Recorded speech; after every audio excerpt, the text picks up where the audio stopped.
So again, I would point out, I was mentioning this to Adam earlier. He has his new book kind of discreetly placed over his right shoulder. So I hope our audience is paying attention. So it looks like he's holding it. There it is. We'll have a lot more time to talk about it in just a minute. So.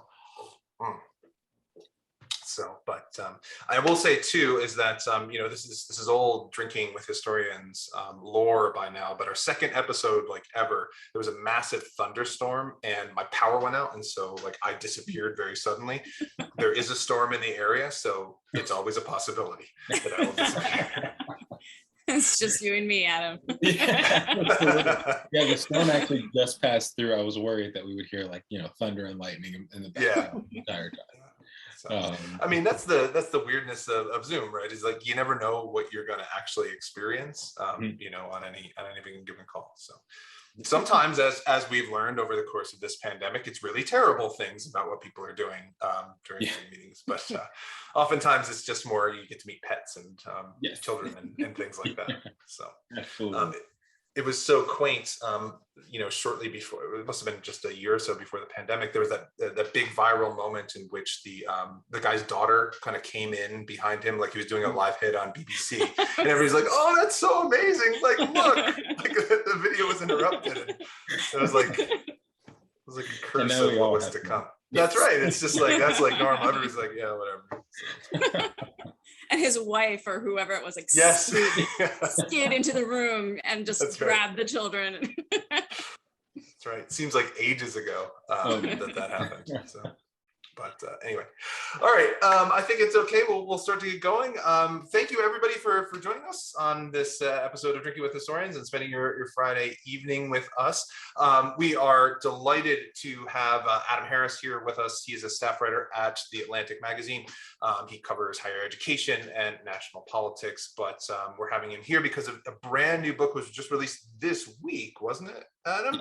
Yes, and it's called The State Must Provide, Why America's Colleges Have Always Been Unequal and How to Set Them Right. It is a phenomenal book. I'm about halfway through. I got it on the day of release, and I've just been really enjoying with it. I can't wait to ask you some questions about it. But before we get to that, we have a very important question, the most important question that we ask on this show, which is, Adam, what are you drinking tonight? So tonight I have Redbreast Irish pot still, 12-year whiskey. So my wife really got into single pot still Irish whiskey maybe about 6 months ago, and so we have a bottle either of Redbreast or Green Spot or Yellow Spot circulating through our drinking rotation at just about any time. That's phenomenal. And you got the fancy glasses too. Yes. Yeah. So. We also picked these up. And it's my favorite thing to drink out of in the evenings. Fantastic. Okay, Rachel, what about you? What are you drinking tonight? It is wine time. I am not a wine connoisseur, but I know what I like, and it's usually some kind of New Zealand Sauvignon Blanc, and that's pretty much all I look for. Is if it says it's from New Zealand, and it's usually pretty good. So, well, I think that's one of the things that we talk about a lot, right? Is like you drink the things that you like, right? That's totally okay. Like that can be a very fancy whiskey, or it can be just kind of cheap stuff, whatever, or it could be this wine or that wine or whatever. But all drinkers are welcome at Drinking with Historians. So. I myself am drinking. I made a fancy cocktail because that's what I do sometimes. It's a cocktail called a Brooklyn. Which is rye whiskey and then some Dolan Blanc vermouth. There's a little bit of Amaro in there and a little bit of maraschino liqueur, and it's kind of a variation on a Manhattan, but a little bit sharper, and it's very delicious. I do want to highlight too, as backup whiskey, I have this new bottle that I got called Redwood Empire. I'm turning it the wrong way. There it is, right there, which is out of California, and it is really phenomenal. It's also apparently one of the most sustainable whiskeys in the world because of the way that they distill, and so I can't recommend it enough. It's really excellent. So I will be drinking that later on. The only other note that I will say is that you may have mentioned Varsha is not with us today. She is off actually drinking more whiskey elsewhere in Kentucky, so she won't be joining us. So Rachel is going to be. We're very fortunate. Rachel's going to stay with us and join us in this conversation. So, and to jump right into it, if you don't mind, Adam, your book. So, the premise of the book, I mean, the subtitle kind of explains it about the inequality, especially the racial disparity within the American higher education system. So can you talk a little bit more about kind of why did you decide to write this book? Like, what was it that kind of inspired this research journey, and kind of what were the big kind of huge takeaways that you got when you were writing it? Yeah, so I've said that, the roots of this book actually kind of started when I was an undergrad. When I was at Alabama A&M University, a historically Black college in Normal, Alabama, and one day I was getting a little bit tired of homework and different things like that, and I needed kind of a release. And so I was like, let me just take a drive across the city and see what's around Huntsville. And there was another college, maybe about 10 minutes away, the University of Alabama, Huntsville. Both A&M and UH were public. And so I thought, I'll go over there. Their library is open 3 hours longer than ours. I can, get some work done if necessary. And so I drive over to UH's campus, and I notice that they have what seem to be brand new buildings, and the campus is like finely manicured, and they have these giant fountains that are kind of bursting forth, and all of this different stuff. There were some pretty fundamental differences between that campus and my campus. And at some level, I kind of brushed it off, saying, maybe I'm just being like melodramatic, like maybe every college student has their own qualms with their individual campuses. But as I started covering higher education, I learned how my experience wasn't necessarily an anomaly, and it was more so the norm for Black students. Not only at HBCUs, but more broadly in higher education, and how stratified higher education is, where the institutions with the most resources and wealth typically have the fewest number of Black students. And so that kind of going down that rabbit hole of reporting over the time I was at the Chronicle of Higher Education, the last piece that I wrote was about this big settlement in Mississippi, where the Black colleges got $500 million over 17 years, split between their 3 institutions. And though it sounds like a lot of money, the University of Mississippi can make $500 million in 5 years of private donations. And this settlement was supposed to eliminate all of the vestiges of racial discrimination in higher education in that system since Alcorn State University was founded in 1871. And so I really just kind of wanted to continue pulling on that thread, and ultimately that ended up resulting in this book. Phenomenal. Am I remembering correctly too that there was a similar settlement or maybe a lawsuit in Tennessee as well? So Tennessee did a study of how much they shorted Tennessee State University between basically in a 50-year period. And they found that they had shorted the university between about $150 million and $500 million over 50 years. But there was a recent settlement in Maryland where their historically Black colleges got $577 million over 10 years, split between the 4 colleges. And, when you start to do the division and how that breaks down, it ends up, it's over 10 years, it's $57 million a year. And then you split that between, 4 colleges and, it's like $12,000 or $12 million. So it doesn't end up being that much over that time. Yeah, that makes sense. So, Rachel, did you have something? Sorry. Well, I was just wondering, you're talking about the 1800s, and I believe your book starts with Reconstruction Era. Is that correct? So it just a little bit before Reconstruction. So it starts. It starts from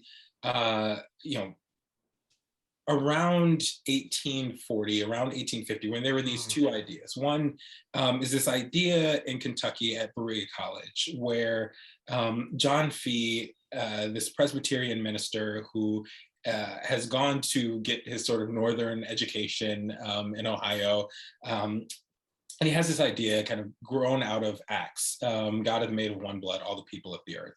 And, he decides that he's going to create an institution of higher education that is interracial and coeducational. And so Berea College becomes the first Southern college that is an interracial institution. And at the same time, you have the beginnings of this idea more broadly of how to open up access to higher education. Some of the roots of it started this kind of small conference held by the Buell Institute at Granville Presbyterian Church.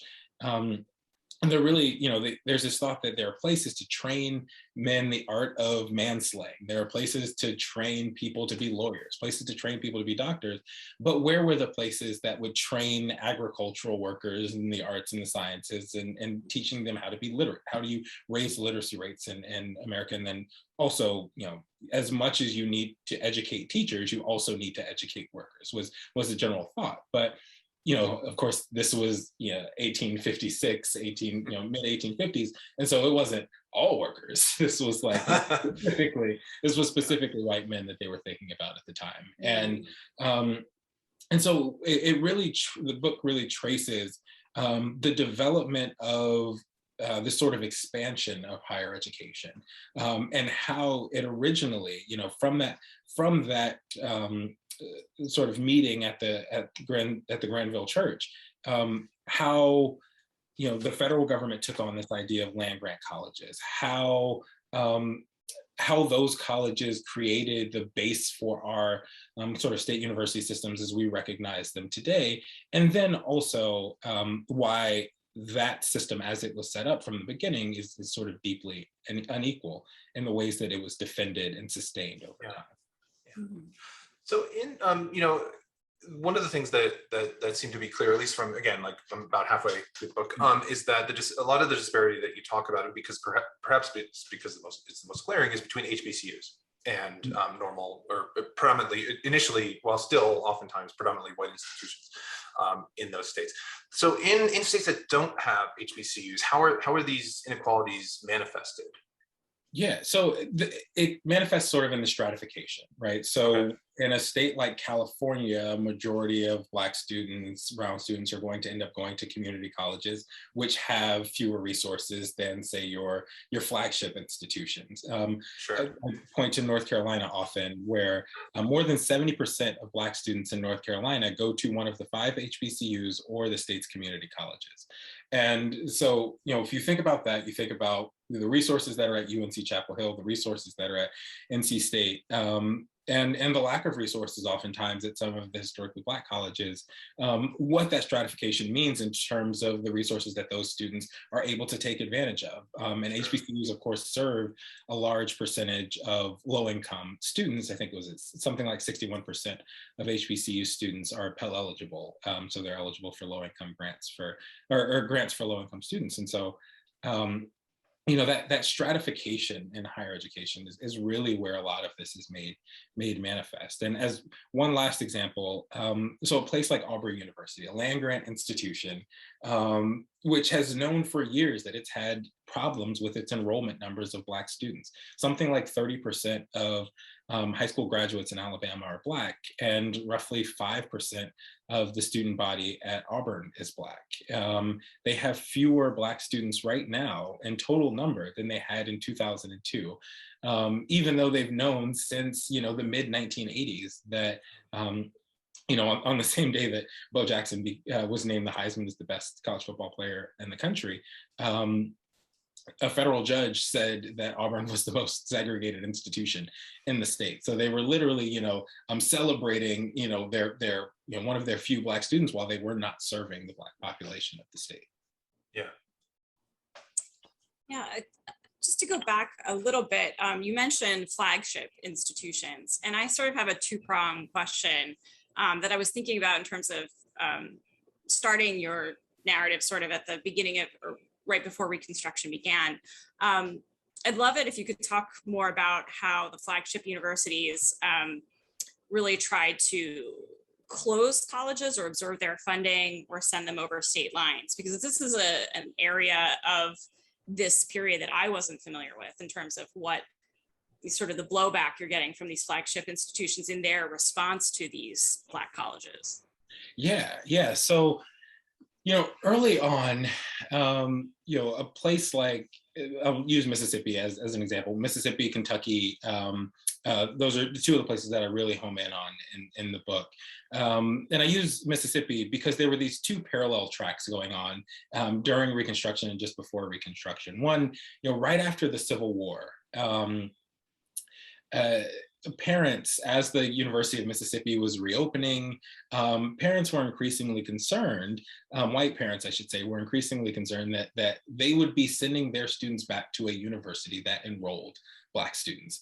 And so the professors literally wrote a letter to the paper, one of the local papers, and said, hey, look, if we were to ever enroll a Black student at our institution, we would all resign. We would literally all leave the institution and shut down the University of Mississippi, fundamentally shutting it down.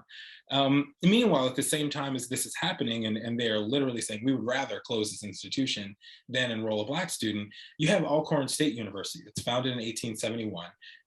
During Reconstruction, when you have these Black legislators in the state house in Mississippi who are really pushing this idea of Black education. And so they give them a $50,000 appropriation, a guaranteed appropriation for 10 years. As the so-called Redeemers sort of start to sweep back into office, with this sort of quote unquote white revolution, by 1875, that appropriation is reduced to $15,000 a year. A year later, 1876, it's reduced to $5,500 a year. And Alcorn State is never able to sort of recover that. And so by the time you get to 1904, people are really talking about, well, this university was sort of stunted in a lot of ways, where yes, they were able to hire faculty who did great things for the student body who were there, but the faculty were severely underpaid.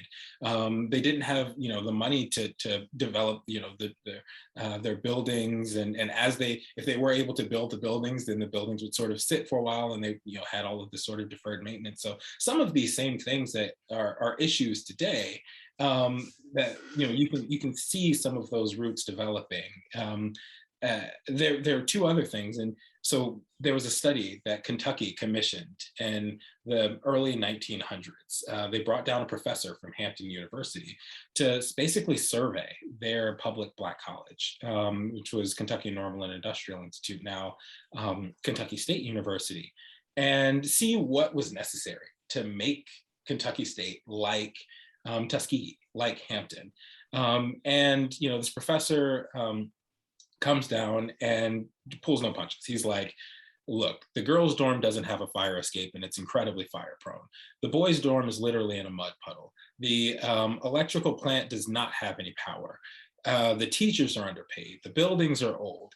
It is going to take dramatic help in order to raise this institution up to Tuskegee. And the folks who commissioned the study and the lawmakers are like, well, we have $40,000, so do what you can with that.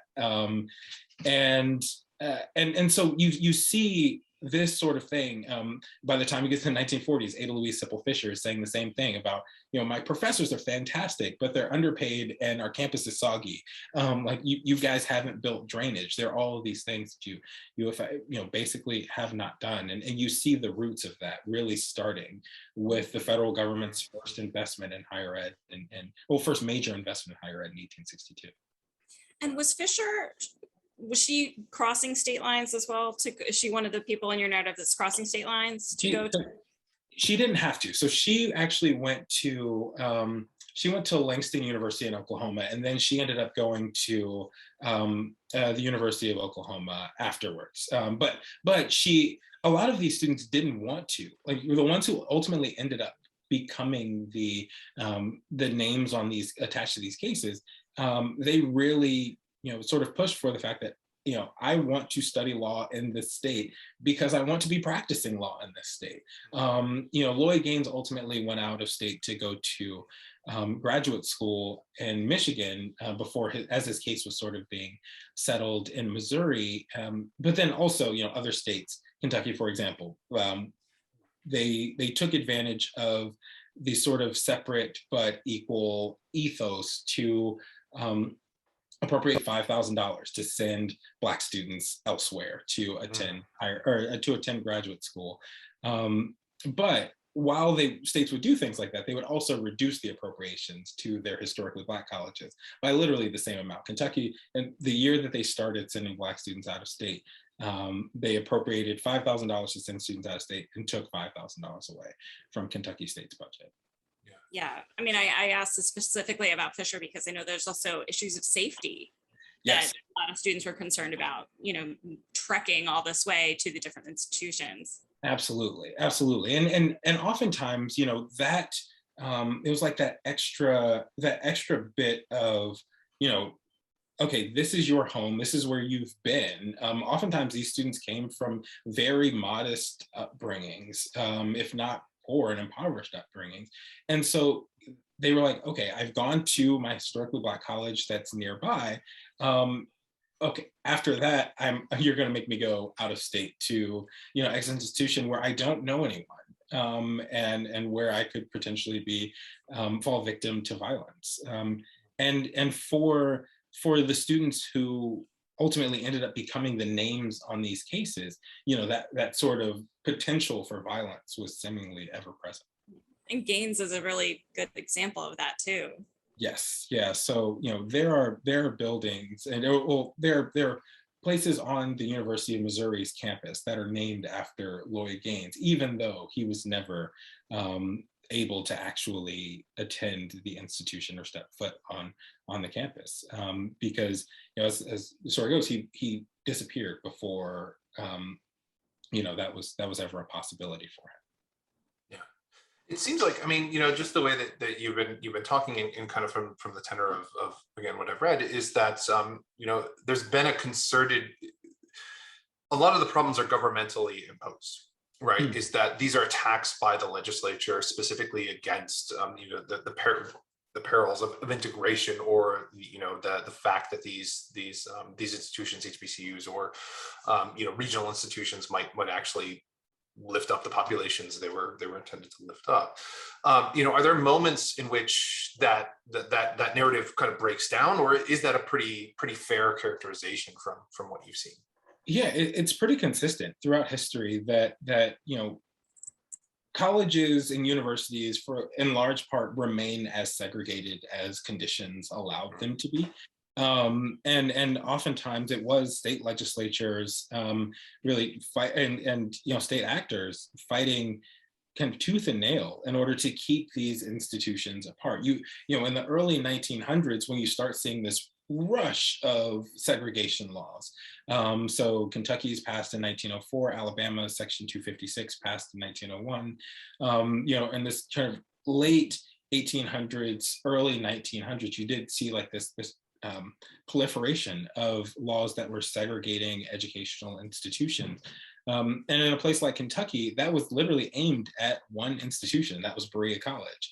And as the lore goes in the local area, the legislator Carl Day was passing through town, saw a Black woman and a white woman hugging on a train platform, kind of tried to find out what was going on, and ultimately ended up introducing the Day Law, which would ban integrated education. It would fine anyone caught teaching in a integrated classroom. It said that universities could not operate, or schools could not operate two campuses within 25 miles of each other. So it kind of eliminated the opportunity for Berea to, just say, okay, we'll have a satellite campus 10 miles away or 5 miles away, and we'll be fine. So they basically, what they ultimately ended up having to do was create an entirely different institution, the Lincoln Institute, in Simpsonville, more than 25 miles away, as a 2-year institution. But really, it wasn't until the state legislature broke Berea apart that it was able to survive through actual mob violence, and it was only an act by state actors that the institution was ultimately pulled apart. Yeah.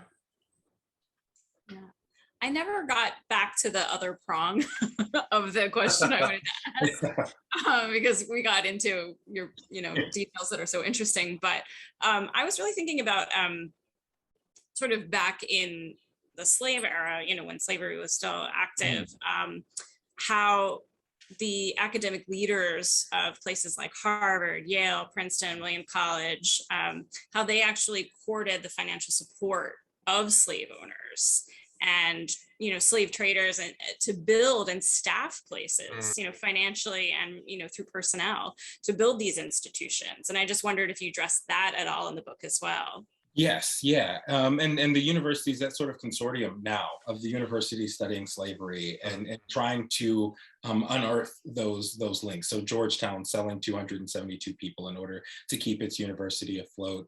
Brown's kind of deep relationship with slave owners, University of Virginia, and their deep relationship with basically the foundations of the university tied up intricately with slavery. So I address that in as far as the responsibility for those institutions now. Like, what is, thinking about that legacy, thinking about existing in a space where your wealth was built on the backs of enslaved people.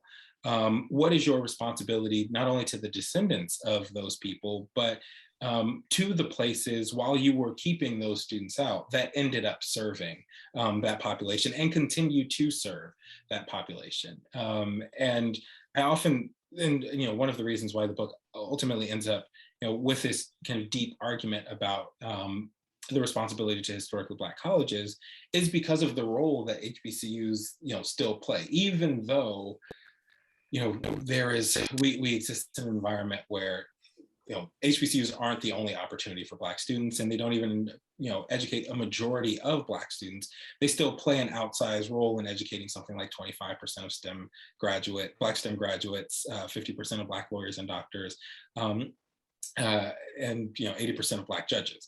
But on top of all of that numbers and producing the middle class and producing successful people, they're also just giving people a chance. When you are an institution that enrolls 61% Pell eligible students, low income students, and low income Black students at that, you are serving an important function that a lot of higher education, the institutions that are often written about in big glossy places, are not serving fundamentally. And even in some cases where take the state of Mississippi, where 99% of first-time, full-time white freshmen go to one of the predominantly white institutions. What does it mean that the HBCUs are continuing to serve a population that is kind of highly isolated and highly kind of stratified into those institutions, as well as the community colleges? Yeah, it definitely reminds me, I'm an art historian, so Titus Kaphar is one of my favorite painters, and his whole sort of trajectory as changing the narrative of the place of Black people in our history really started at Yale with a boardroom painting of the founders of the institution, and in the background, a young slave boy, who of course is unnamed, and taking that image and bringing it to the fore and framing it and kind of obliterating the rest of the people in the image and titling it, It's Not Always About You, or It's Not All About You, and bringing his untold story, his unnamed portrait to the foreground as one of these key players in really, supporting and, these institutions, and yet not serving them at all. Yeah, absolutely. And I often think too about what the landscape would have looked like if from the beginning these institutions were built on that sort of ethos of equality that they sort of profess to now, right? So a place like Iowa State University, which Iowa was one of the first states to accept the land grant after the passage of the Morrill Act, but they didn't enroll their first Black student until 1890, and that was George Washington Carver. And so, what would he, and you all, I should add, you may hear my daughters in the background, but what would that,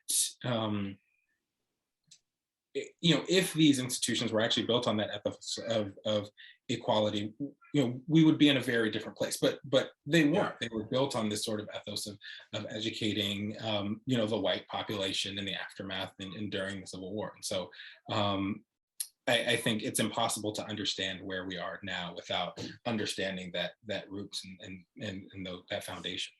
Yeah. And historians, I mean, I say this at an institution that's about to celebrate its sesquicentennial, is that, and in fairness, I think it's reckoning with its past in a generally productive way.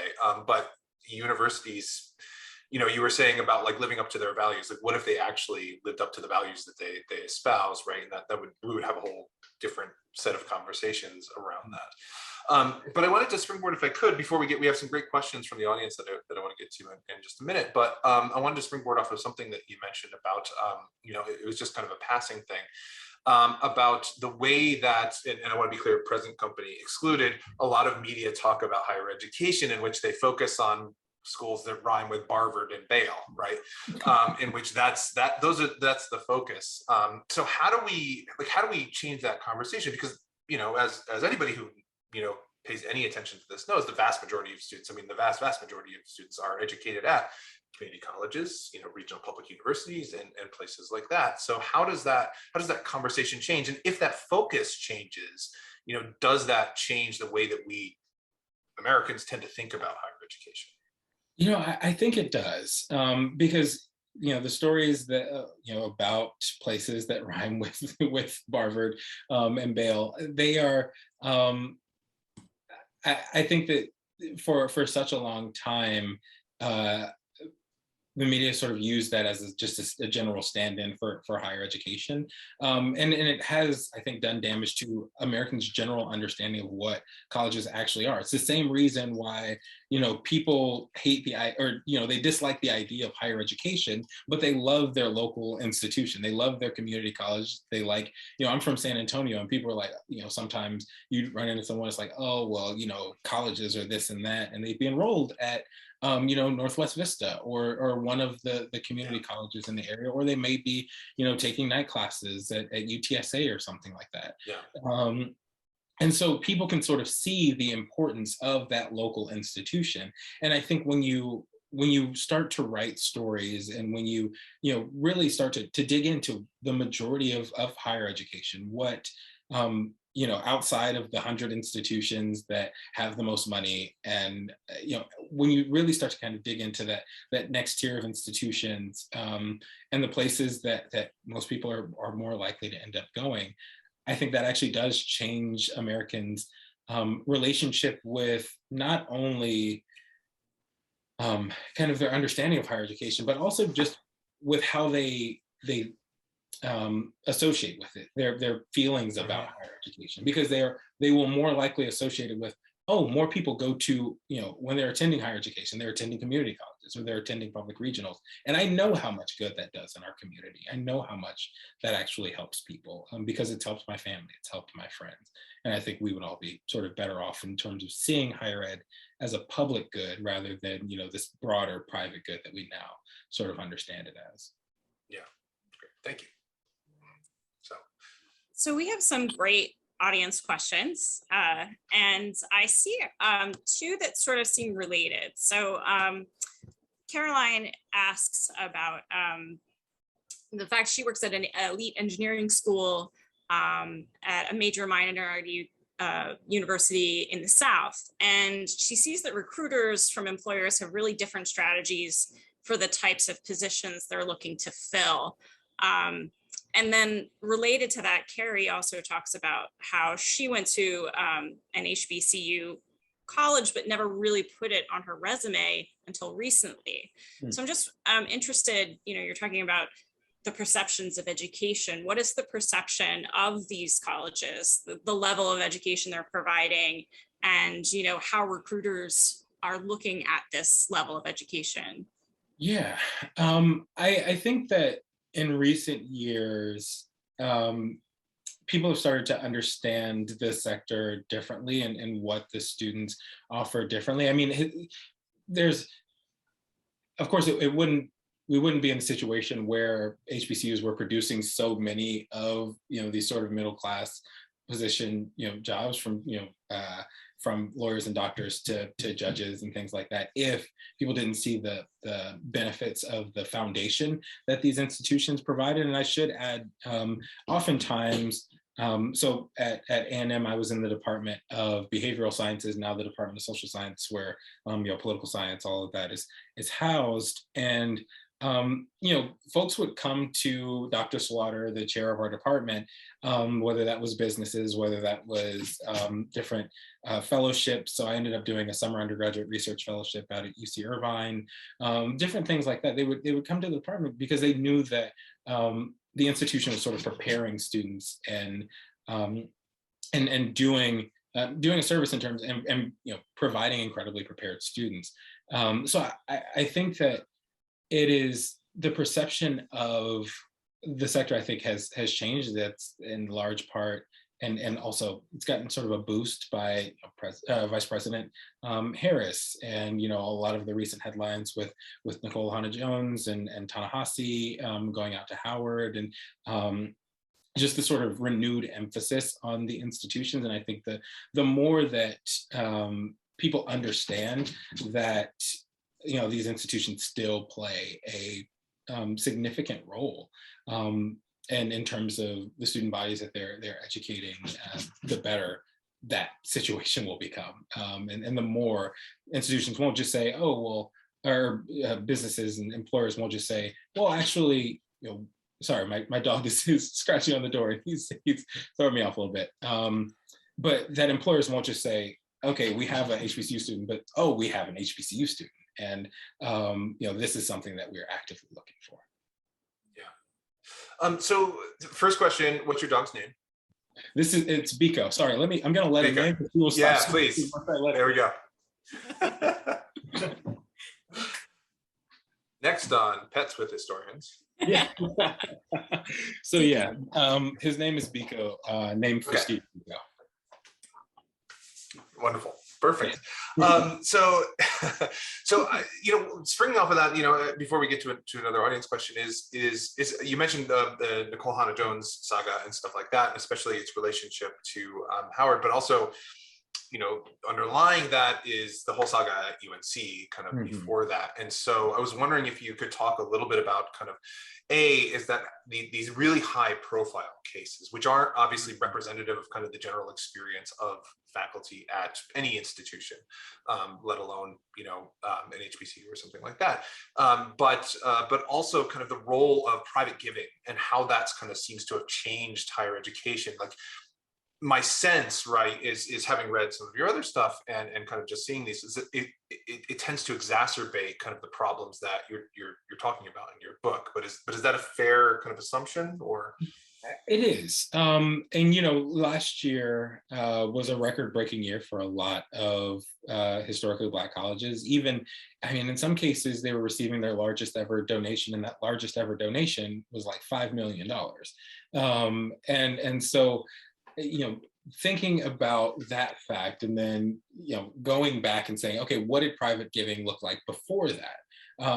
And how long have those other institutions that were receiving gifts larger than $5 million, how have they been able to build on that wealth over the years where HBCUs were not receiving that? And then thinking about this year, where yes, last year was a record-breaking year, how has that giving persisted? And the Chronicle of Philanthropy has a database of these numbers, where it's not all the way complete, but it has most of them. If you look at the top 100 gifts, only one or two of those gifts this year have gone to historically Black colleges. And those gifts, when you get to 100, it's about a $5 million gift, a $4 million gift. So you're not really seeing that same amount of transformational donation that's happening this year. And so I often say, yes, it is a boon to the institutions, and this year philanthropic giving has been great, but it's not a substitute for sustained financial health. As a result of either state and federal support in the case of public institutions, or being able to sort of build off of an endowment in the case of the private ones. Yeah, I was thinking about this recently too. I was traveling a little bit, and I went to visit my brother, who I haven't seen in a long time, and he lives in Connecticut, not far from New Haven. And so we were kind of walking through Yale's campus just on one day, and we passed like the David Geffen, School of Drama, right, in which David Geffen, very famous, producer, like gave just a huge amount of money to Yale, in which they named the theater after. But that amount of money at other institutions would be so transformational. It would be almost inconceivable what a lot of schools could do with that money. And the Yale is just like, yeah, we'll name that building after you. Yes. Right. So yeah. If you could take a $50 million donation and say that, okay, we can a place like Yale can take that big of a donation, say that we're going to name the building and set up an endowed chair and do this, where if an HBCU gets that sort of money, the first thought is, well, we have all this deferred maintenance that we had to put off for all of these years, and we have this that we need, and so that money ultimately ends up getting spent in different ways. And it's not like, oh, it's just an ad and like, that's just a cherry on top. It's like, no, this is actually helping us, lift us up. And it's really, it becomes that sort of transformational donation. Yeah, no, absolutely. So go ahead, Rachel, sorry. Yeah, it just reminded me of something that I really was interested in myself before we get back to some of our great questions. I live in, as I told you, South Philadelphia, and I've lived in Philadelphia for quite a while. And our local PBS station, public broadcasting, is HYY, and they send me a lot of push notifications. And recently, they've been talking about Black Bottom, which is an area of West Philadelphia that in the 60s was subject to eminent domain for various universities, a rather large one in particular, pushing these inhabitants of Black Bottom out. And at this point, I was telling Matt, they're asking for the bare minimum of a historic marker just to recognize that the Black Bottom community self-identifies almost as the Black Bottom tribe is the name that they call themselves. But I also went to Temple, and I lived in Philadelphia and commuted to Temple. So I'm just interested in your thoughts on how urban universities, whether they're Ivies or more public institutions like Temple, affect Black neighborhoods, in terms of gentrification, policing, dictating labor practices when they become sort of the largest employer of the area, that kind of thing. Yeah. I mean, of course the policing thing is huge. Kind of like what is the jurisdiction for the campus police, and how are they policing that community? I know that was a really big thing at the University of Chicago, and continues to be a big thing at the University of Chicago. University of Portland similarly ended up, or Portland State, I believe it was, they had a police force, and then they got rid of their police force, and then they brought their police force back, and I think they're getting rid of it again. So generally, I think that town-gown relationship is a lot different for places that, okay, we're the largest employer, but we're also in a rural area, and it's bringing jobs, as opposed to we're actively pushing people out of their homes, and what are they getting on the back end of that? It's like, okay, we're going to pay you $40,000, and then you have to go, or we're going to pay you nothing, and you have to go, or very little. And so I think we're in this moment after the institution. So University of Virginia, for instance, after they studied their history of slavery, the professors who were the sort of lead researchers said, our next step is to study our legacy of Jim Crow, to study our kind of current legacy with our community, and how people perceive the institution and the wrongs that the institution has done to the community. And I think that as important as the kind of understanding the history of slavery is, understanding this more recent history is actually equally, if not more important, because I think when you, it's easy to say that, oh, well, that happened so long ago, right? That's a thing of the past. When, the reason why Maryland has to settle a lawsuit in 2021 is because it had not fundamentally addressed or proved to the Department of Education that it had desegregated its higher education system, or addressed the vestiges of discrimination in higher education in its state. And so it's like, I think that all of that is actually intricately tied up with this kind of current town-gown relationship, because people have this perception of the institution, say, or the institution has this perception of itself, but that local community who has lived with and around the institution for so long may have a very different relationship, especially in some of the sort of urban campus settings. Yeah, and there's been a lot of push for community engagement or partnership with the universities. And I've heard anecdotally and from some of these articles, the difficulty of even getting access to various community centers or gyms or even something on that level. Never mind partnering to educate the neighborhoods on, the relationship and the history. So. Yeah. And for private institutions, it's for public institutions, it's one thing. Like I think if you have a public college and sort of an urban setting, then that public college should be for the public. But for private universities, where it sort of always seemed like a walled off area, it's like they should be working doubly to really kind of engage with the community in a way that isn't transactional or sort of leeching onto the community to suck all of its resources out, but actually engaging deeply with the communities that they are in. Yeah, oftentimes I think you can see that, and this is just absolutely anecdotal, and I don't know if it kind of holds up, but you can see that in the architecture as well, in which, you talked about like a wall, like oftentimes, like sometimes it's an actual wall, right? Like it's literally a wall that separates the community. It keeps, the people out, and it keeps the students away. And sometimes that can be symbolic. Like I'm thinking about like the Duke wall, the wall at Duke in Durham. Like it's a small, low wall. You can step over it. It's not a big deal, but it's very importantly symbolic. Even here at Virginia Tech, there was a wall, like a gated, like a big gate with spikes on top that separated the downtown from the campus, even though they abutted, and they finally tore it down about 5 years ago. But like it had been there for, however many years, just make sure like, you guys stay on that side and we stay on this side. So, I did want to kind of follow up. Mark had a really good question, if that's okay. Something that we do need to talk about, which is the second part of your subtitle, which is and how to set them right. So where do we go from here? We have this entrenched system, that dates back more or less kind of to the foundation of higher education in this university. Like how do we kind of start to fix this this inequality? I think part of it actually starts with the federal government actually,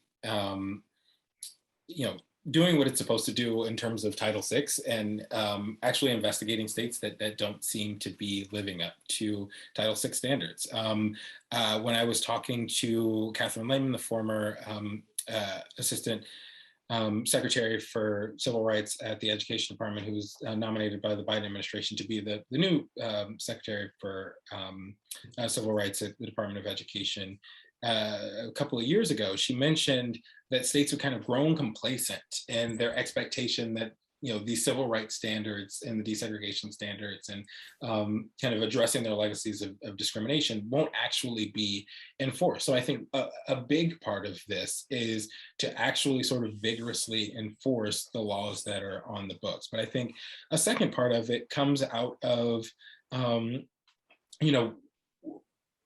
rethinking how higher education is funded, and kind of performance-based funding models and kind of other funding models for colleges, so that equity and thinking about the percentage of Black students, the percentage of brown students, the percentage of low-income students, the percentage of first-generation students, so that an institution's responsibility to educate those students and how they're educating those students to actually factor into the funding that they're getting, so that they can't just be sort of aloof and off doing their own thing, educating and a 1% of the population, the top 10% of the population, rather than a student body that's more reflective of their state, especially for public institutions.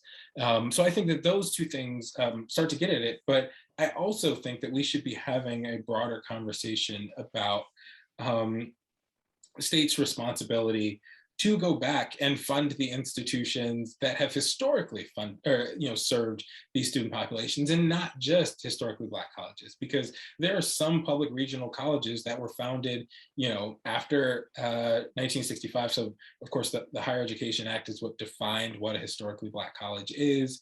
And so it's a college that served predominantly Black students that was founded before 1965, but there are institutions that were founded after 1965 with large Black populations, institutions founded after 1965 with large Brown population.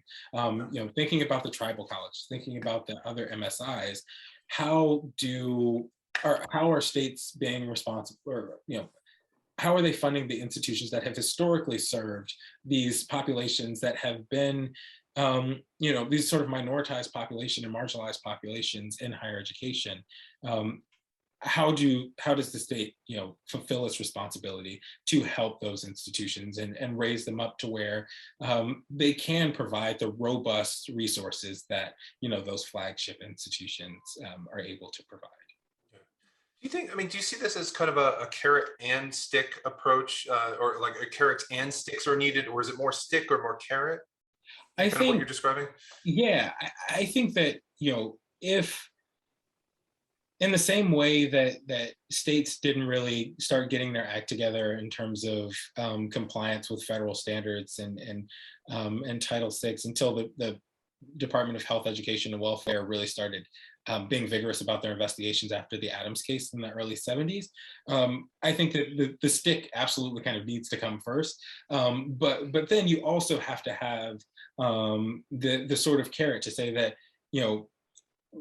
perhaps this is a funds matching situation with the federal government if you're going to give these funds. But they also, again, have to monitor whether or not the states actually fulfill their responsibilities in matching those funds, because one of the ways HBCUs have been shorted over the last century has been the federal match for the land grant institutions, where the states have kind of shirked their responsibility to match that federal land grant.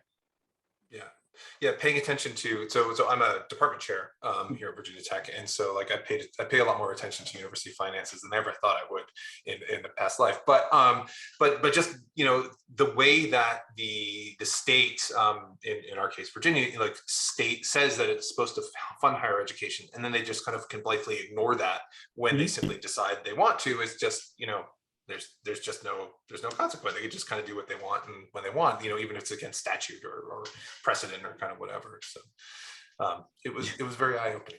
Yes. Yes. And I think so we'll have to kind of bring the analysis up to present, but through several programs, not only HBCUs, but PWIs as well, including a lot of public regional institutions are being actively shorted money that they're likely owed. And for HBCUs, the sort of compound factor is that they have been shorted this money, not just since the Great Recession, but since their founding. And you go back to a place like Alcorn, where what would have happened if Alcorn actually got that guaranteed appropriation, $50,000 a year, that it was supposed to receive from 1871, instead of getting that appropriation reduced to $5,500, while the University of Mississippi is actively saying that we would rather close than enroll the students that you were enrolling in Alcorn. Yeah. So, sorry, go ahead, Rachel. Want to get to the last question? No, please go ahead. I had something else, but please go ahead. No, go ahead. No. We should ask the audience question, please. Yeah. Well, I mean, our audience knows us so well, because Jonathan asks a standard question on Drinking with Historians is about movies as learning tools. And he's asking specifically about the series Dear White People and its usefulness as a way of addressing issues of racial justice within Ivy Leagues, including the legacy of enslavement. I think potentially. I do know a lot of people who will point to Dear White People and say that it opened my eyes to things I may not have known about Ivy League institutions. But I also I sometimes worry about the effectiveness of movies, because people say, oh, well, maybe that's dramatized, when actually in some cases it's undersold. And it's like, it's actually much, much worse than what this movie is saying. I mean, in the case of Georgetown, like you sold 272 people to keep your university afloat. You owe your university's continued existence to those people and their families.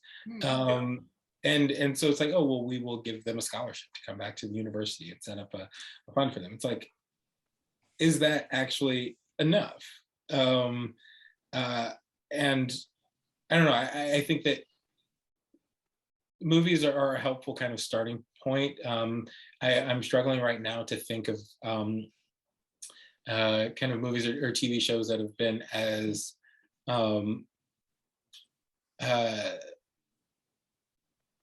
have sort of typified the experience at either of the institutions, because oftentimes movies that have, you know, Ivy League professors, it's like, you know, they'll make them like everything just looks lavish regardless of you know, it's like, oh, there's no such thing as an adjunct professor on our campus. No. And and then you know, for shows about HBCUs, I actually think that, you know, in some cases they get it right. But then, you know, they also, I will say the one thing that I do hope that people take from TV shows and movies, one of the reasons I love A Different World is because of how the professors care for the students at Hillman. And I'm actually not 100% sure Hillman was an HBCU when it started. When the show started, I don't like watching season 1. I just kind of jumped directly to season 2. Right? But I do think that the relationship with like Colonel Taylor and like Walter Oates and like that's actually like a real kind of typical experience, at least from reporting out the book. Ada Louise Sipple Fisher talked about how great her professors were. Lloyd Gaines talked about how great his professors were. You know, I talk to students now and they're like, yeah, even though some of the buildings might be old, I am getting an experience where my professors deeply care about me, not only as a person that they're trying to get through their class, but like as a person themselves. And I think that that's actually kind of a really important thing. And I actually think it kind of comes through in a lot of movies about HBCUs in particular. Yeah, thanks for mentioning A Different World, because now that theme song is just going. It's gonna be in there. If we were a real show like that, this is when the producer would pipe in the music, right? So that we could all.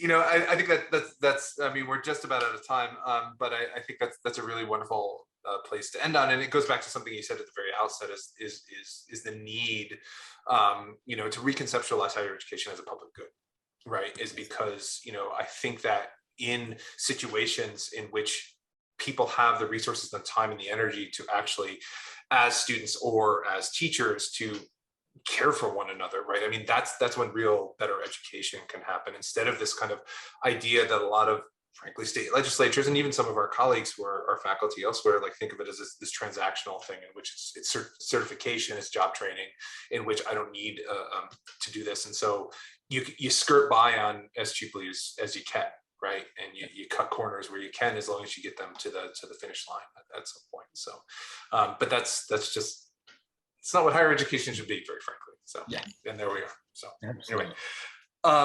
So let me thank you again, Adam, for joining us, and thank you everyone for spending your Friday afternoon. Please go out and get Adam's book as soon as possible. The state must provide. It is at Finder bookshops and online everywhere. And then look for Adam. He writes regularly for The Atlantic again.